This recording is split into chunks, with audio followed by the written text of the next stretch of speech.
Hello, everybody, and welcome to episode 32 of the Capitalist Corner. I am your host, Mark Pellegrino, and also the chairman of the American Capitalist Party, along with my co-host and co-chair, Michael Liebowitz. He is also the host of his own show, The Rational Egoist, which you should be catching.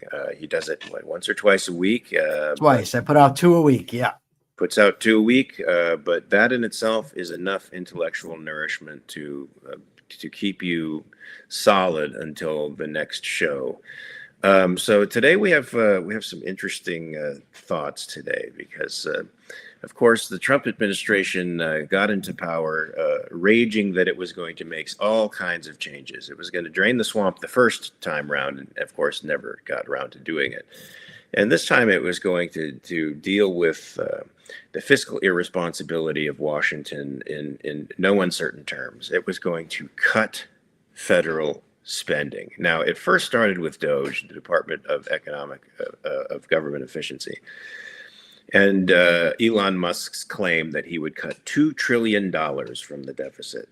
Of course, over time, this dropped to $1 trillion, and then he made the announcement they were able to come up with about $150 billion in cuts. Of course, these were theoretical. They hadn't actually happened. Real estimates, I think, put the figures down to 70 billion, and then Michael said recently 14 or so billion is the actual number. Well under the 1% that the 150 billion cuts in cuts would have amounted to. And now it's looking like it might be a loss. Yeah, and now it's looking like it might be a loss because of all the hirings and the firings and rehirings and all the crazy chaotic ways in which they approached their economic efficiency. It seems like the costs of actually doing all those things have actually overran what their savings would have been. Typical government malfeasance. But we have a situation that's a little bit worse than that, folks. So DOGE is going to save us nothing. On top of this, we have a tax bill coming into this big, beautiful bill that's going to apparently cut taxes by $4 to $5 trillion. Well, that sounds good to all of us poor people who are burdened by the parasitic political class's taxes upon us, but it doesn't bode well for the future and the elimination of the debt. The debt cannot be retired when you're reducing taxes by $4 trillion while simultaneously increasing spending. We are not going to retire the debt by taking in less revenues and continuing to spend more. That is a recipe for more debt. And the Republicans seem to be under the delusion that somehow they can square circles or cut that Gordian knot without causing any pain to the American public. Well, the fact of the matter is, folks, 50% of the debt is driven by entitlements, the very thing that Trump has pledged not to cut is the very thing that is the driver of our debt. Instead, they're trying to offset, tax cuts with tariffs, which won't work, of course. They're trying to offset the tax cuts with cutting discretionary spending, which is a much smaller portion of the budget. None of these gimmicks are going to work, and they're not going to allow them to get away from the fact that the entitlements are the problem. Now, of course, the Americans have become inured to these entitlements. It's part of their background noise. It's now many people have become dependent upon them. And the idea of uninsuring 8 million people by dealing with cuts to Medicaid has become intolerable to a vast portion of the population. And so there's tremendous political pressure not to cut these programs the way they need to be cut. Now, they can continue along this road for a while, folks, because they don't have the political will to do what needs to be done. But they are condemning their own children and their grandchildren to debt slavery, because at the moment we have $37 trillion of debt. Now, this is set to go up $7 trillion in the next 4 or 5 years. And the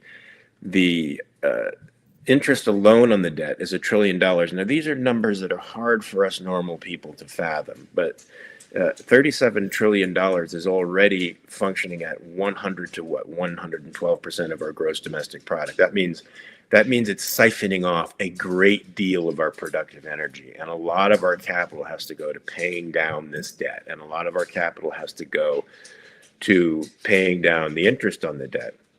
Now, that means it's not going to productive uses. That means it's not going to people who could actually build values and enrich our lives and raise our standard of living. It inevitably makes us poorer and eventually will make us bankrupt if we don't deal with this. Now, Michael, what do you think of all this nonsense? The Republicans seem to be completely deluded about their program. Are they, though? Or are they just trying to trick people into believing that they're actually going to cut spending and they're going to balance budgets and create prosperity? Because I tend to think it's the latter. You know, a friend of mine, I don't know if you're aware of who Michael Skakel is, but Michael Skakel is a cousin of the Kennedys. And he was incarcerated at the same prison that I was, McDougal Correctional Institution in Suffield, Connecticut. And they had something called the over 40 program and the over 50 program. Back then I was under 40, so I wasn't going. But a friend of mine was over 40, and they would go and try to keep the older guys in shape, you know, that sort of thing, let them get gym time. And a good friend of mine was talking to Michael Skakel, and Skakel talked about how he previously had worked on his uncle Teddy Kennedy's campaign. And he said he was just so turned off by the process because it wasn't actually about educating people. It's about tricking people. You know, they would do, what do they call where they try to figure out what focus groups, figure out what group wants this, what group wants that, cater to people in that sort of thing. So I'm just inclined to think these politicians know. Like, I think that most of them know about Donald Trump. They know what Trump is. They've known from the get-go. You know, Marco Rubio didn't go stupid overnight. Neither did Ted Cruz. So, I mean, they know what he is, but they want to stay in power, and this is how they do it. They want to make sure that people don't actually lose anything, because then the people get pissed. But at the same time, they want to make the appearance that they're cutting spending because people paradoxically or downright contradictorily claim that they want spending cut. And one of the gimmicks that I never even knew about, and I thought these people all knew about, you know, I thought I knew most of the gimmicks that they use, but evidently with Trump's tax cuts, when they put them in 2017, because they were temporary, you know, they're going to expire in 10 years, they don't get added to the deficit. They don't get counted in the official deficit that they put out. Of course, it's still a deficit. So now what they're going to do, I guess, is they do something else. And I don't remember the exact configuration, but they make them permanent now. And then once again, they're not going to get counted as part of the deficit because it's just a trick. It's what they do. It reminds me of, I remember them not wanting to count, or maybe they didn't count expenditures on war as part of the deficit. They're just games that these people play in order to trick people because they want to stay in power. And I don't think it's any more complicated than that. Well, it's certainly grift, and it's become known as Washington accounting, right? Where they're able to push these numbers away and pretend they don't exist, and they're able to paint a picture that they realize the public would prefer, and to keep everybody in a fine state of delusion. It's their version of Soma. Well, yeah, you're right. I mean, look, Washington may be in such a state now that it attracts only grifters and con men, and these people know exactly what they're doing, and they know that, you know, they can make off with the loot after 2 years or 4 years or whatever their term is going to be, and they'll be perfectly fine or insulated from whatever may come. Or, you know what may come may be an abstraction to them. Folks, $37 trillion in debt is an extremely difficult figure to wrap your mind around. And since Misesians have been saying for a long time that this is unsustainable, you know, it's given confidence to the Keynesians and the MMT folks to say, look, this debt is going up, and yet still, you know, we're okay. I'm reminded of the person who smokes cigarettes and they're told, smoking cigarettes causes cancer. It's probably a bad thing that you're doing that. And they say, yeah, but I like it. It makes me feel good. And so far, I'm fine. I run 2 miles a day. I'm good. Oftentimes, it takes a catastrophic event for people to realize, to make that integration between what they're doing and the consequences of their behaviors. Now, my only fear is that when this happens, the demagogues on the left are going to say it's a result of deregulation, it's Trump's capitalist policies, and there won't be the philosophical and moral standing on the other side to be able to combat that. So they'll just try to usher in more of the same nonsense that's making us poor right now. And to piggyback off of this, I mean, there was a demonstration recently on Capitol Hill as the GOP was considering cuts to Medicare. Now, only considering cuts to Medicare.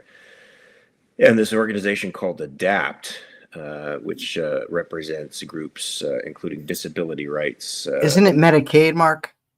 I'm sorry, Medicaid, yes. Okay, just want to make sure. Yeah, before you get to that, I just want to comment on something that Bonnie Bertrand has said here in the chat. She says, a new entitlement proposed by Ted Cruz to give $1,000 to every baby born with a Social Security number. It's to seed a tax-advantaged investment account.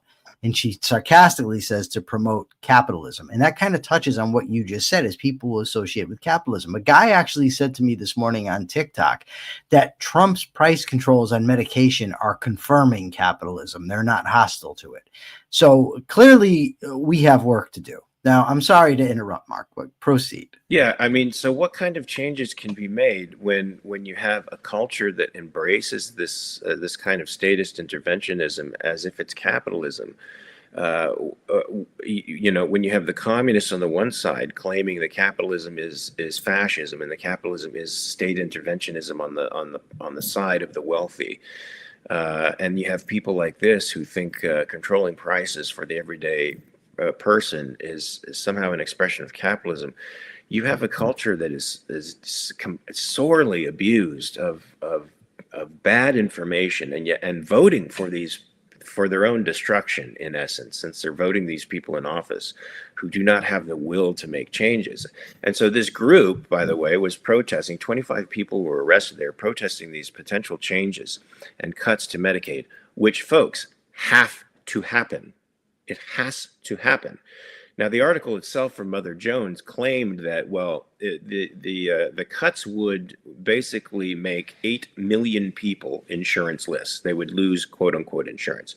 My claim is that they never had insurance to begin with, not even just practically. But you don't have something that's somebody else's. I'm sorry, you don't really possess something that was taken from somebody else and given to you without their permission. It's not really yours. And so you can't.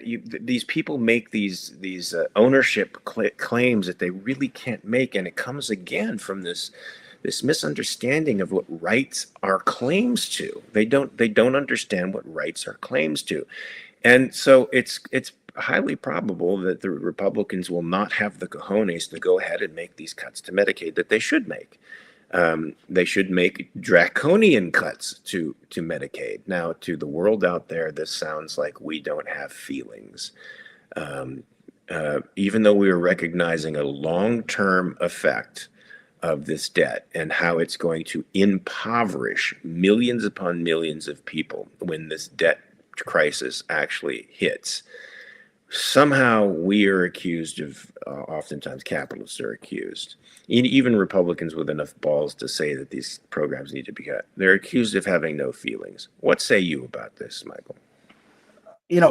The whole reason that I sent you this article, what interested me about it was that from the Mother Jones perspective, they're presenting it as if by cutting Medicaid, these people's rights are being denied to them, that they have a right to Medicaid.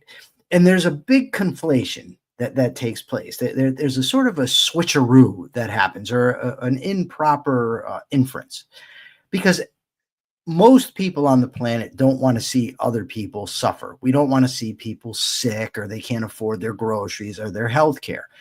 So what happens is they play on that natural sort of human empathy and compassion, and then they transfer it and say it's a right to have the thing for which you feel compassion about for.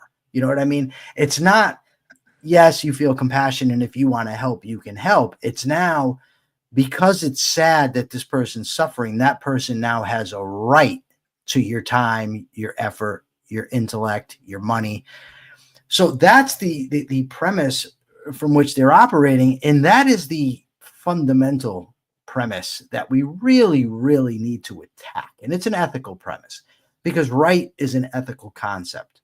So we really need to attack the idea that people have a right, a claim to other people's time, money, intelligence, and effort. And just a quick shout out to someone who does a great job of making these arguments. And I'm going to start calling him the rock star.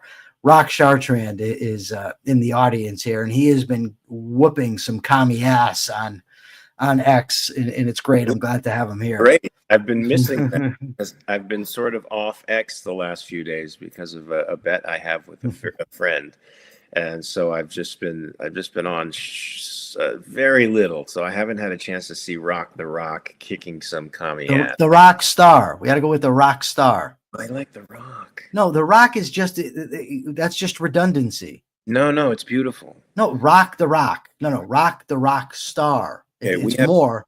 You have your banner. I have my banner. I think we need some unanimity. I mean, unanimity on this. No. One of the next articles we'll be talking about is about a pluralistic society. That's precisely what we're expressing right now. Okay, all right. I concede.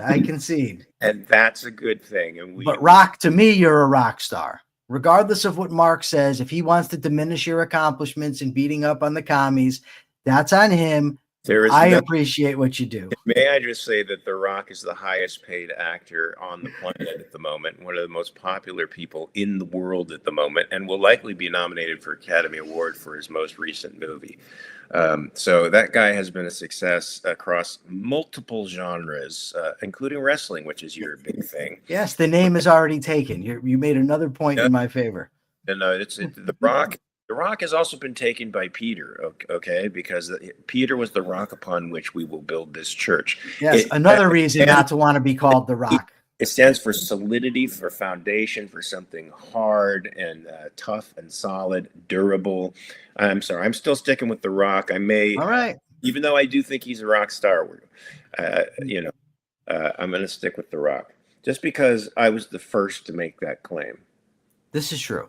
Right, I was the first to give the nickname. But you were a little late to the parade, because I had been interacting with him for quite some time. So basically, right now we're fanboying over the rock star Chartrand and competing to see who appreciates him more. Rock, you should be honored. Going to have to figure that out for himself. He can make a preference, knowing that he'll make an enemy of one of us. If he... I'm joking. So here we have a bunch of people complaining that 8 million people will lose stuff they're entitled to, but you and I and capitalism in general and individualists in general question the notion of claims to other people's stuff. We don't believe that is what a right is. A right is a freedom of action. A right is a restraint of force. It's actually the opposite of claiming of having claims to other people's stuff. You cannot make a claim to anybody else's stuff unless you say, do you mind if I exchange with you something for that? Or can I have that? In other words, they have to give it to you by permission, or you have to exchange something of greater value to them and of lesser value to you so that you end up profiting. That's the trader principle, folks. And that's the principle that individualists work off of, which is, hey, I'm a sovereign being. And so is everybody else. I don't have any special privileges when it comes to other stuff. Especially with respect to my needs, because other people have needs too, and I'm not allowed to make claims over their needs or claim that my needs have greater value to their lives than their own. These are all special privileges that have now become embedded in our culture as rights. And we need to change that. And beyond talking about what rights in fact are, I mean, I think you should read Rand's book on or her essay on man's rights. I think that will be extremely clarifying for all of you who have not read that essay. And also read her book or her, I keep saying book, but her essay on the nature of government. Because once you see government for what it is, which is an institution with a monopoly on the use of force, you start to understand that nothing but force can come from the government. The government can do no thing without force. Now, if you want to be a peaceful human being and live in harmony with your fellow man, do you think it's appropriate to use force to get stuff that you want? Or do you think it's appropriate to use persuasion or trade to get things from you want? Now, I think it's the latter if you want a peaceful society, and if you believe in other people are equally sovereign to you, then you have to persuade them and or trade with them. You cannot take stuff from them, and that's what the government is doing. We can't escape that fact, folks. No, and Mark, speaking of rights, a week or so ago, no, you didn't make the post. I think I shared a video, or you shared a video of you talking about individual rights, and this Jim Bob guy decided to chime in. So you started to argue with Jim Bob a little bit. So I, got into it a little bit with him, and he wanted me to go on his show, and I absolutely refused. I said, I'm not debating you on your show where you control the mic, because I just don't trust him in that way. But we did find an independent moderator. And so I will be debating this chap on individual rights Sunday night, 8:30 Eastern time. So be on the lookout for the link. I will send it out. But I have to tell you, based on the exchange that we had today and the exchanges we've been having, I don't know that it's going to be much of a debate. He doesn't yet understand that I'm not a libertarian. He keeps saying you libertarians and things of that nature. So I said to him today, I said, please make sure you bring that up, the libertarian point of view during the debate. And he says to me, bring up a libertarian debate and a debate against a libertarian. Oh, that shouldn't be too hard or something. Okay. The guy's a buffoon, and with typical, as is typical with buffoons, he has no sense of introspection. He's going to get an ass whooping. It's going to be fun to see. I'm sure he'll start going ad hominem though, so you might end up stepping off, and then he'll start, spiking the football in the end zone about that. I'm perfectly prepared for it. That really irks me, like when I'm not prepared for it.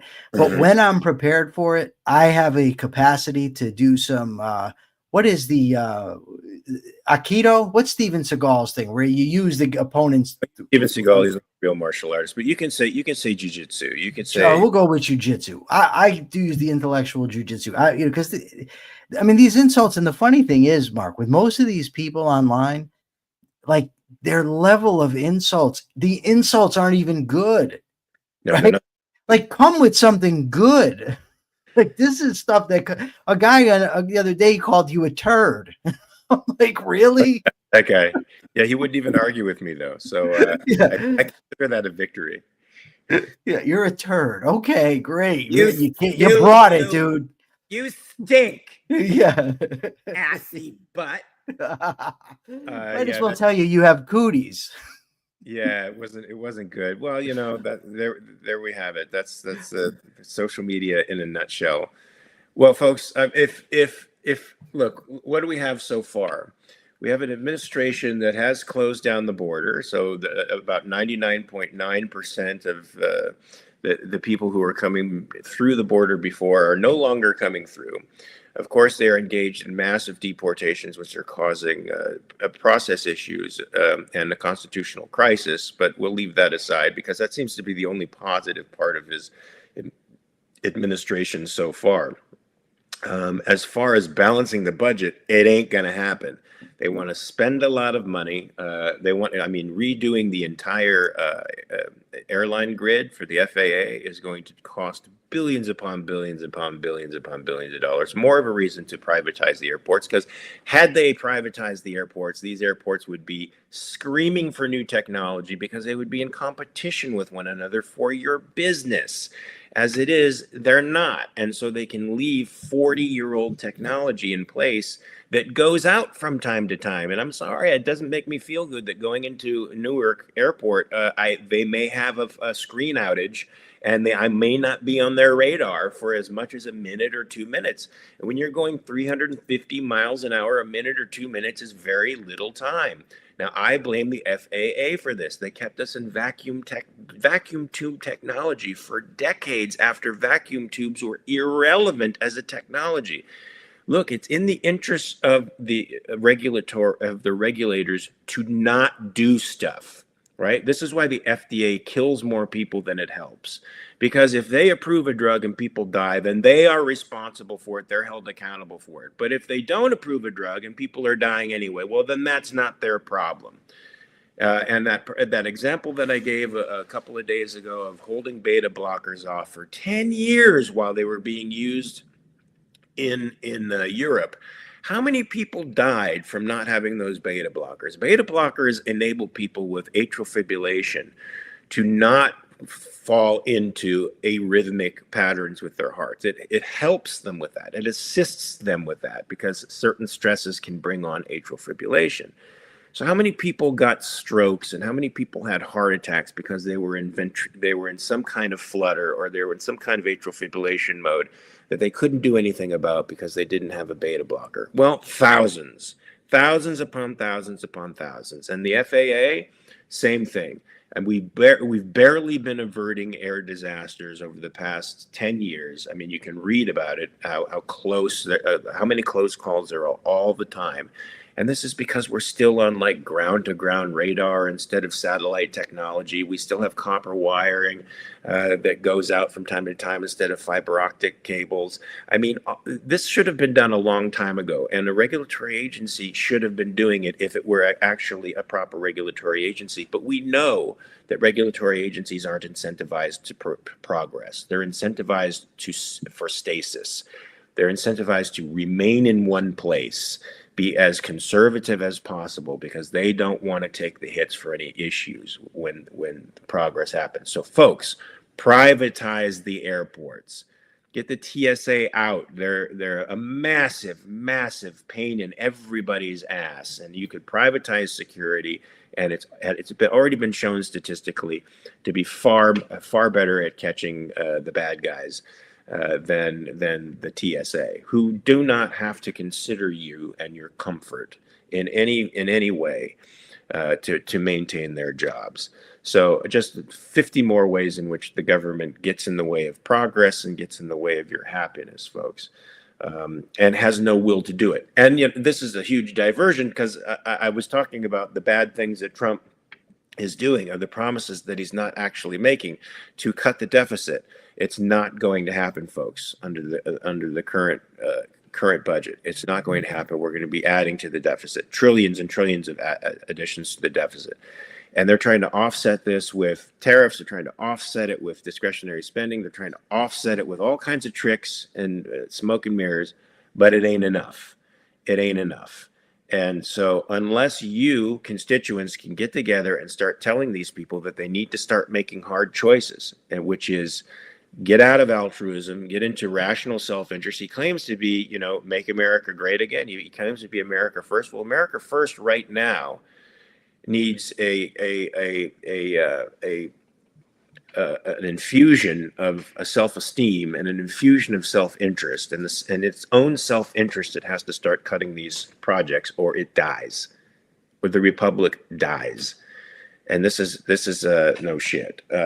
You agree with me, Michael? I do. And speaking of the republic, are we to have a pluralist republic, an open republic, or a closed republic? Yeah, that's an interesting question, because there were debates about this. And there's debates about it now. As you can see, like, one of the things that conservatives love to talk about is that all this immigration brings in cultures that are foreign to the United States.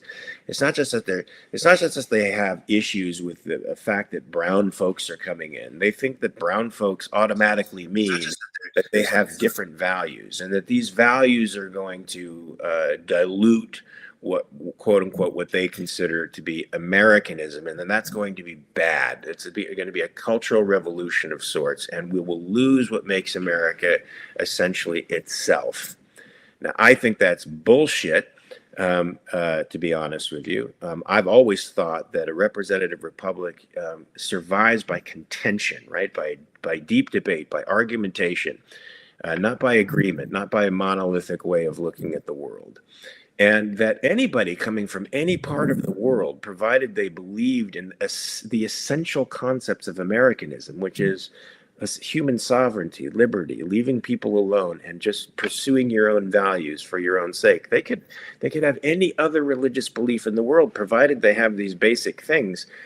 Then America still advances. Now they could differ as to degrees. They could differ as to what that means with respect to the way the government looks. But all of that's just grist for the mill of a healthy republic. What do you think? I think that, and I've always, as long as I've known about this issue, found it to be an interesting issue to discuss. Because on the one hand, I'm for the openness. I'm for freedom. I'm for relatively open borders. Legalize drugs, allow different people to share their views. I'm basically a free speech absolutist. What this means, however, is that I have to allow for communists to make their arguments, Nazis to make their arguments, in every other, whacked out ideology to make their arguments, and can't, prevent them from doing so. They have to be allowed to do it. Like, I'm not religious. I'm an atheist. I don't think religion is a net benefit, but people should be free to practice whatever religion they want to practice. The flip side of this, and the problem arises because if most of the groups I mentioned ever got power, then we would be silenced. See, they wouldn't offer us the same charity. So the argument goes, you protect your culture and your country by preventing those views, from preventing those people from coming into the country to begin with. The problem with that point, however, is if you suppress those views, if you keep those people out of the country, you've already lost your country. You've already lost what America is. You don't stand up for American principles of liberty and reason by suppressing liberty and not being reasonable, right? We have to be willing to risk that we're going to lose in order to win, because otherwise we just lose. See, I have another perspective. I agree with that. That's a very interesting perspective. My perspective has been, remember, I qualified what I said with a couple of things. I said, provided they agree in the essence of what makes America America. In other words, Americanism, it revolves around individualism, revolves around the principle of individualism, revolves around the principle of human sovereignty, the right to your property, the right to dispose of it, all that comes with the individual as an end unto himself. Then they can participate in the political process. Now, you can come into this country not believing those things and have all the discussions that you want with people, but should you be endowed with political power? Should you? And this comes to an issue that I've been thinking quite a bit about lately, about birthright citizenship and what citizenship really means, which is are you a citizen of the United States if you support the essence of Americanism? Or are you a citizen or a rebel if you absolutely believe in the antithesis of a political system, of the American political system? For example, should communists have political power? Well, here's the problem is, political power, if you go by the Constitution, right, and if we get some good amendments, but even if you just went by the Constitution without good amendments, then you would preclude such people from ever having their power or their views implemented. They could have them all they want, but if we upheld the Constitution, that we'd be okay. So in that sense, by America's Constitution, they shouldn't have political power, but neither should probably 9% of the people that are currently in office. So it's not just limited to your commies or your Nazis or anybody else. But I would say that by the very principles of individualism that you're talking about, we have to allow these people to share their views, to argue for their views, even to argue that their views should be implemented into the political system. And we have to fight back. and to stop them from doing so, we just violate the very principles that you're advocating. So you disagreed with the was it 1954 and 1956 when the American Communist Party USA was declared illegal? I don't want to say I disagree with it because I don't know what they were doing. I mean, were they, I don't know much about. Were they engaging in like serious rights violating behavior? Yeah, well then that's different because but that's what communists do. It's not just but they don't have to. What I'm saying is if you have communists in the country that are just arguing for communism, but they can't get it implemented. That's one thing. If you're talking about they're going and attacking people that they designate as class enemies, or if they're killing members of the bourgeoisie, if they're doing things like that, but then you have a different argument. It's like outlawing the mafia. But they're also paving the ground to make that possible. That's fine. I don't mind it. You cannot violate that. If you're going to believe in individualism, you have to allow these people to argue. Yeah, to make their case. No. Arguing is one thing, but it's worse than that. Let's talk about infiltrating organizations and then passing on lies and deceit in order to make the ground fertile for what they want in the end. Now, what they want in the end is this violent revolution, and so they do whatever they can to pay. So, how do you prevent that, Mark? That's the question. How do you prevent what you just said? I was not against outlawing the American.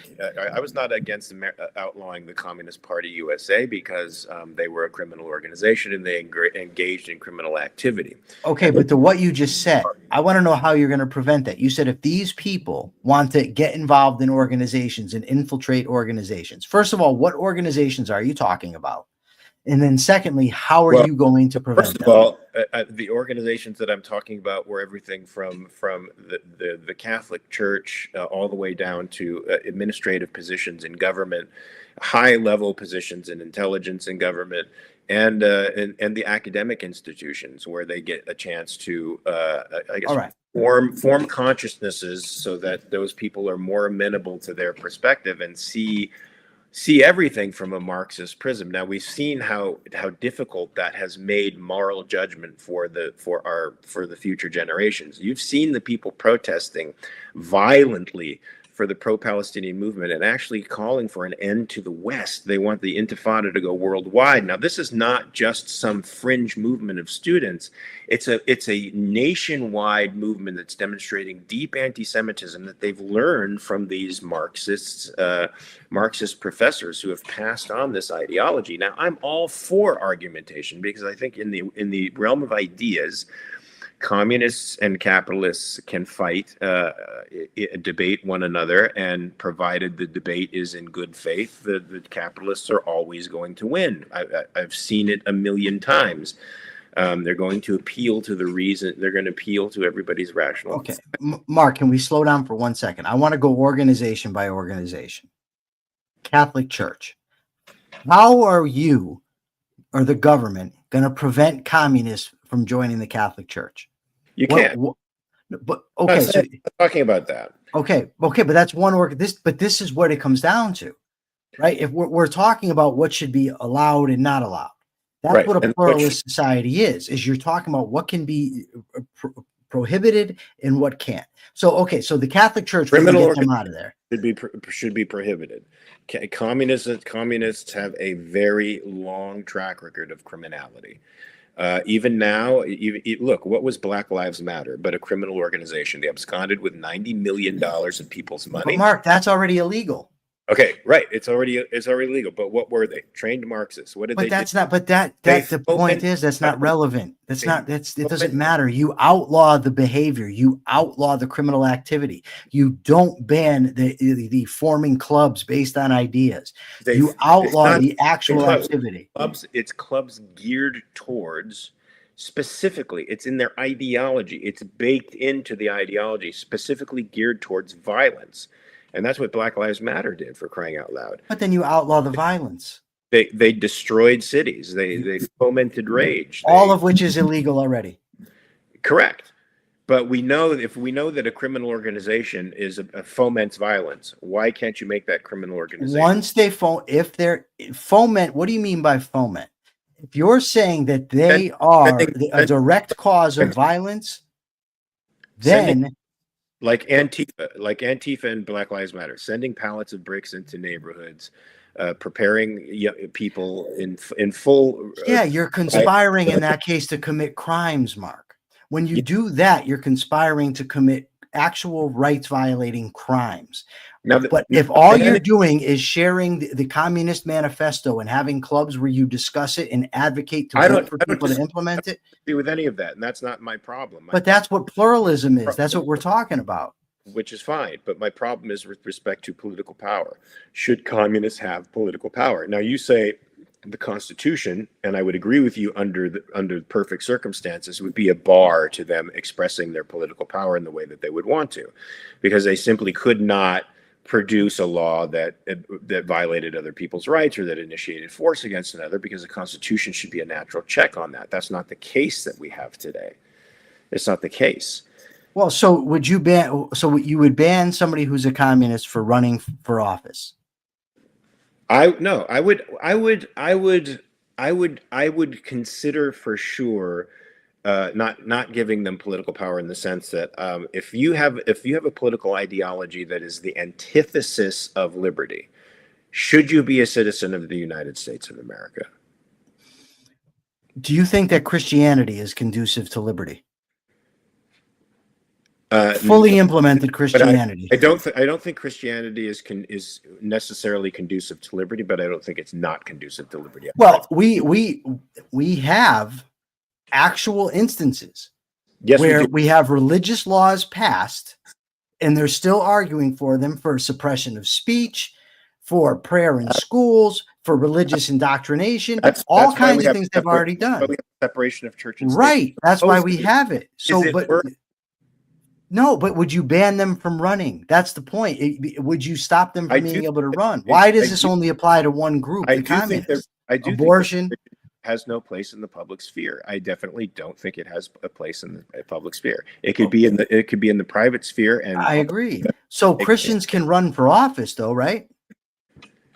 So yeah, but here, sure, maybe. If unless their sole orientation was to pass religious legislation on other people, do you think that's legitimate? Mark, the idea here, you're biting off your nose to spite your face. But they're doing it in 15, 20 states right now with respect to abortion. Is that good? Yes. No, it's not. Okay. But the point is that you win the arguments against them. You don't allow those policies to get interacted. You don't beat them by banning them from running for office, because they're still going to be there. This is a very good discussion. How do you win arguments with people who argue in bad faith? And how do you win arguments with people who aren't?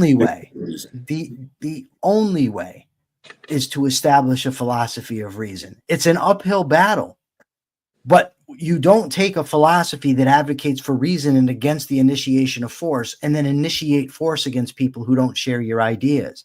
You have to allow those ideas, and you have to defeat them. Almost to a T, what you're describing is one of the biggest reasons we have MAGA, because they hate the left so much, they don't care about Donald Trump's sins. They say, no, we have to beat the left. We have to beat woke. Let's embrace MAGA. That's a disaster. You embrace liberty, you embrace reason, you embrace individual rights, and you beat them in the arguments. It takes vigilance, eternal vigilance, as Thomas Jefferson said. But what is the alternative? You don't establish a free country by banning freedoms. It just can't work that way. You're not banning freedoms. You're banning. You are. If you're saying they can't form organizations and they can't run for political office, you are banning force. But you can ban that without banning them from forming groups. Set up a communist commune if they want, amongst people that volunteer. They could set up communist structures with respect to their government, with respect to their businesses and the way they pay people and the structures that they pay people. But they can't have political power. They can't have political power. We've seen what that's done. We've seen it over the last 75 years, what they've done to our political structure, how they've made a mockery. Okay, Mark, the question is then, okay, you're talking about ultimately then banning probably 90% of the population from running for office. No, I'm talking. maybe more. So how do you think you're going to sustain that by force? I don't think I'm talking about banning 90% of the population from running for office, which may not be a bad thing anyway. Hold on, Mark. There's 535 members of Congress right I'm now. talking about banning force and initiation of force. Mark, how many of them are? And which, by the way, would be part of a constitutional amendment if we separated economics and politics right now. The Constitution and force the Constitution to only retaliate, to never initiate force against anyone. That's what we would do if we separated economics and politics.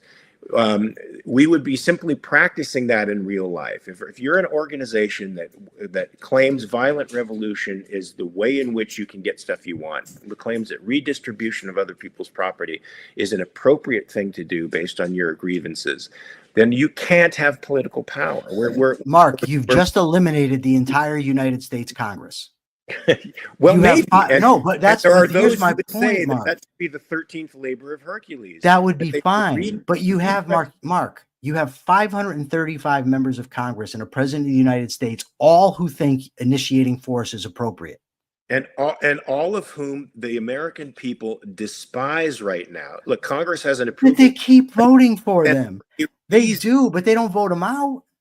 Yes, right. And this definitely means that we need a philosophical overhaul, but there's not a person out there that I don't think would want to redirect the Potomac River through the Capitol itself and wash most of these parasites and criminals out into the sea somewhere where they belong and do a redo.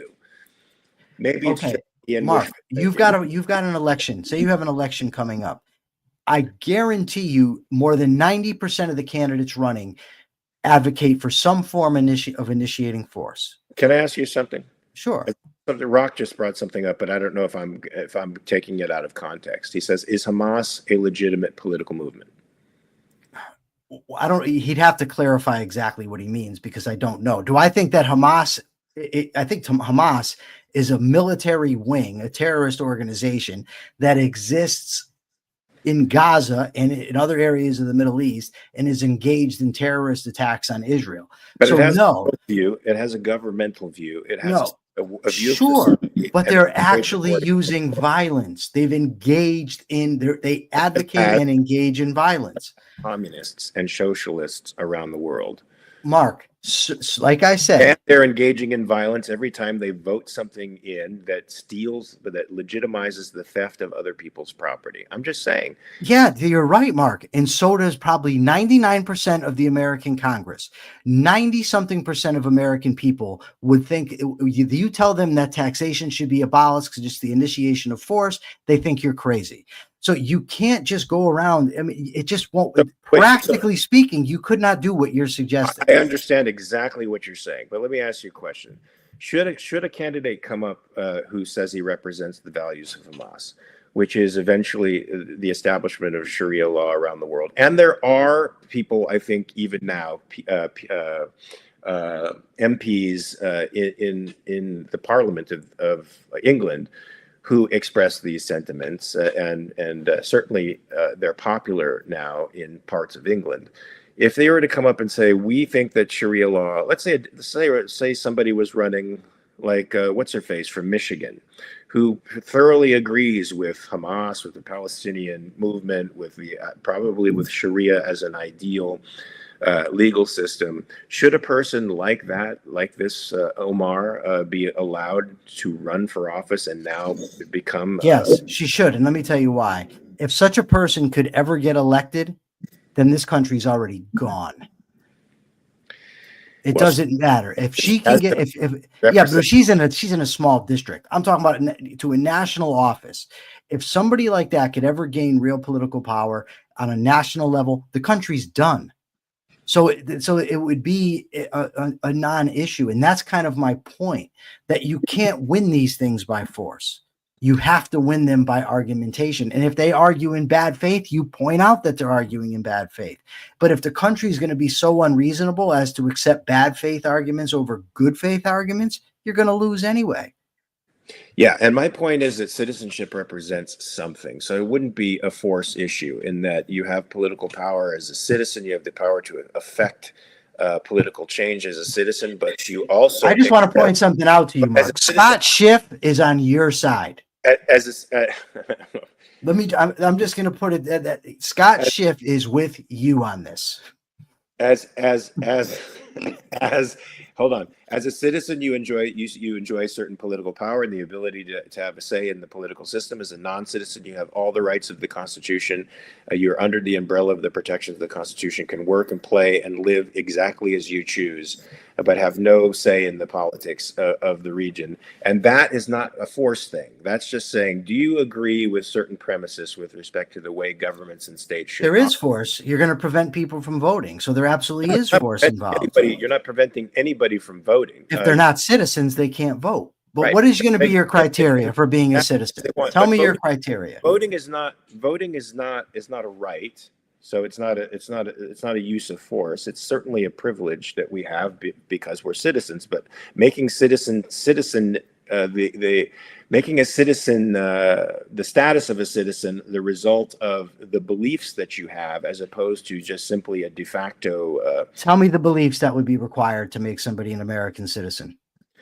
But the beliefs that many immigrants have, in fact, when they come over here, because they believe in the American dream, they believe it more so than any of the college students that are protesting on campuses today. What are the beliefs, I would Mark? consider them to be decent citizens themselves. They don't want to overthrow the United States of America. They want to make it better. They want to make it consistent with individual rights, human sovereignty, and inviolable property rights. Mark. That's what you would have to believe. Yeah. You're going to get the amount of people that are American citizens to about 5% of the country. That's never going to happen. Okay.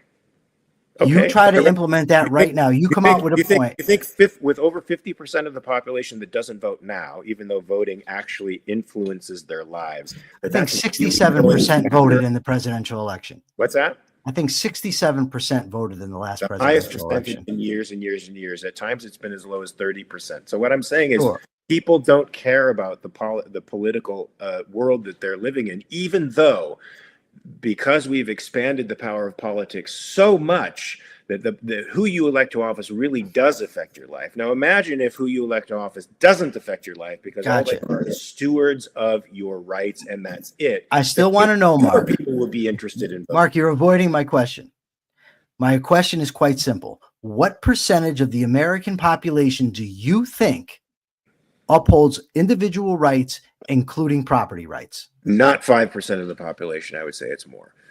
But give me a number. Give me a guess. You know what? I'm not sure. I'm not sure. I've never done a deep dive into that. But that's okay, I can. But we do have the fact that we have 535 elected members of Congress.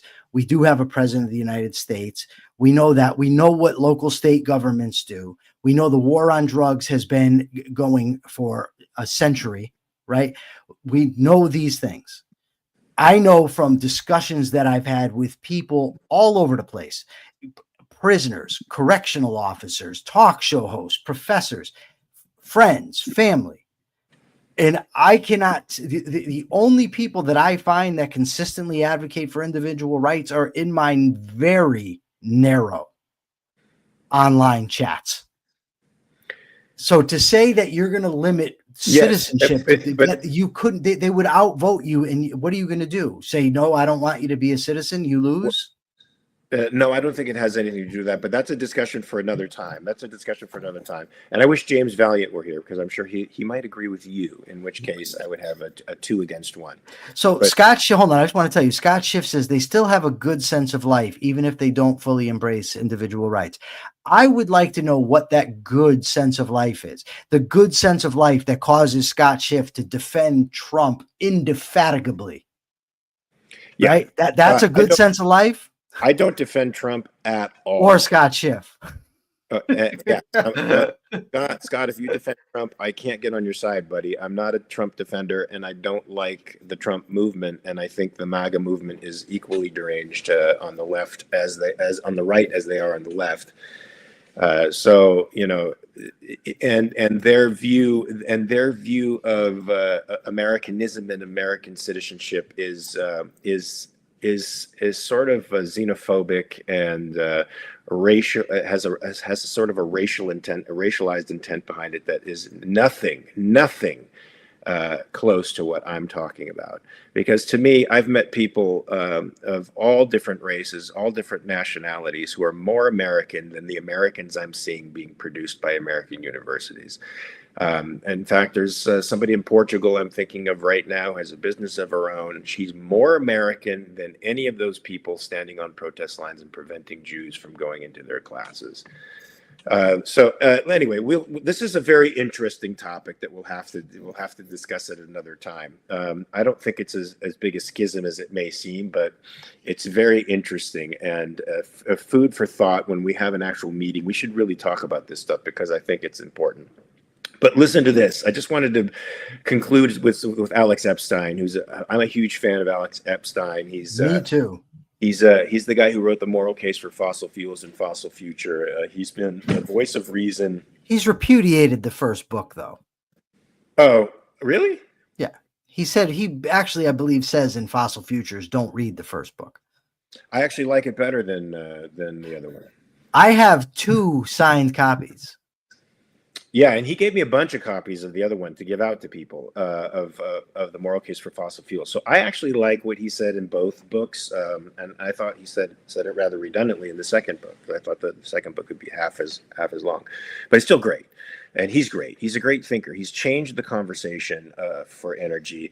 Now you notice that people in politics and even people within the fossil fuel industry are starting to adopt his language, and it's changing the environmental movement as we know it to make it a pro-human movement, pro-human thriving movement, as opposed to, an anti-human movement, which it has so far been. So, the Republicans have pledged to, they've started deregulating the EPA. They're claiming that they want to invigorate fossil fuels again. Drill, baby, drill has been sort of the mantra of the first administration and this administration. They want energy independence, et cetera, et cetera, et cetera. But it appears that in the bill, the big, bad, beautiful bill that's coming, that they are doing absolutely nothing about the green initiatives that were started by Biden. So that includes all the subsidies for solar energy, all the crap that's artificially propped up that renewable market are still going to remain in the bill. And here's what Alex Epstein says in his tweet: Republicans ran on the pledge to terminate the $1 trillion Inflation Reduction Act subsidies, aka the Green New Scam. But their proposed budget keeps almost all of the subsidies while falsely claiming to save money, through easily reserved phase outs starting in 4 years. In other words, after the President Trump's administration is over, they're going to start phasing out these subsidies. So the deal breakers, he has this little post here that says, deal breakers of the proposal to phase out, not terminate, the Inflation Reduction Act subsidies. 1, savings not based on ending subsidies now, but promised to later. 2, most damaging subsidies, solar, wind, kept in full for Trump's whole presidency. 3, biofuel and carbon capture subsidies kept entirely.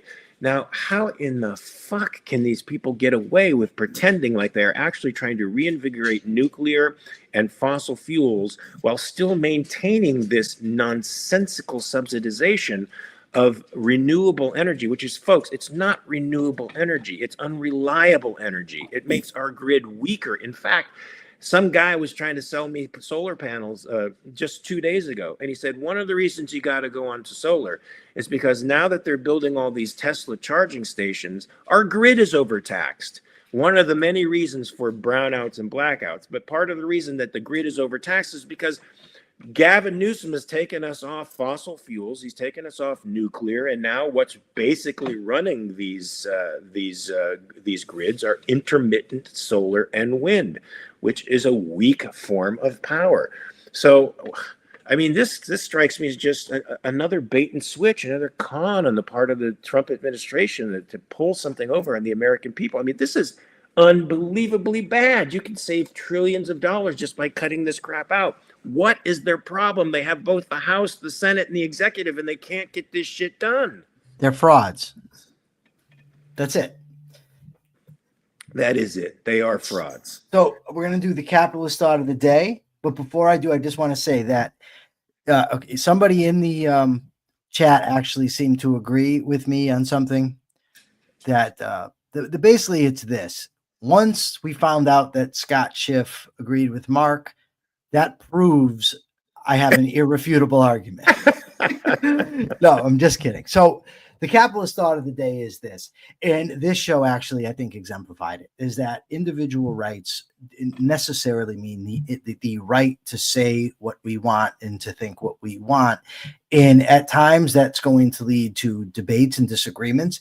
And at times those even get heated, though, of course, ours doesn't, but that's okay. That's how societies thrive. And contrary to what a lot of people believe, I think that we should go on platforms. We should discuss things with people that are undesirable. I don't think it's sanctioning them as good or implying that they're good. And a perfect example is the aforementioned Alex Epstein.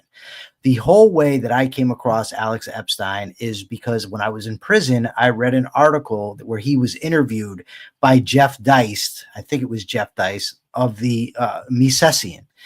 That's from the Mises Institute. It's their magazine. They're an anarchist organization.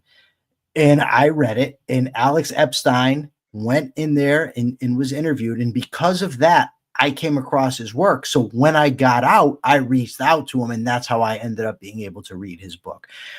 If our arguments are strong, we have nothing to fear. Let's put them forward. Let's do our best. Let's be like Rock, the rock star Chartrand.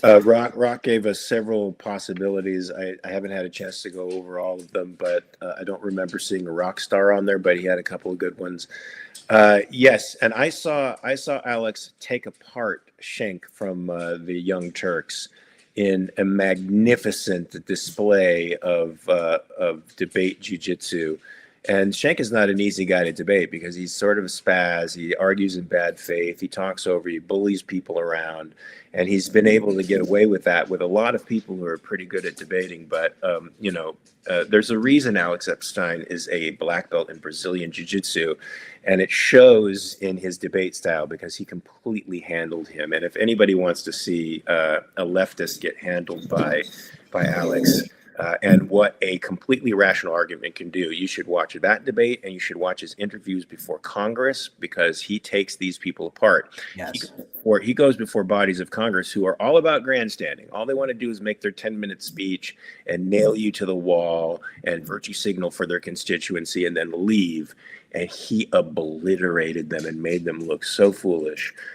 Yes, if we could be as articulate, as clean and clear-headed as Alex Epstein, the world will be a safer place because he's done so much to change the argument, and it's all because of one guy. All right, let's just say that one rational guy changed the world.